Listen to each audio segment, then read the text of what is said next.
ชีวิตอยู่อยากให้อายได้หับได้หูน้องยังห่วงหา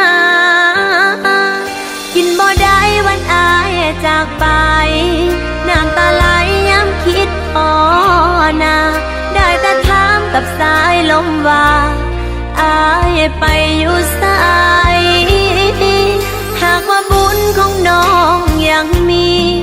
หากชาตินี้ได้หวนเคียงไกลอยากกระซิบกับเสียงเพลงไปน้องยังคิด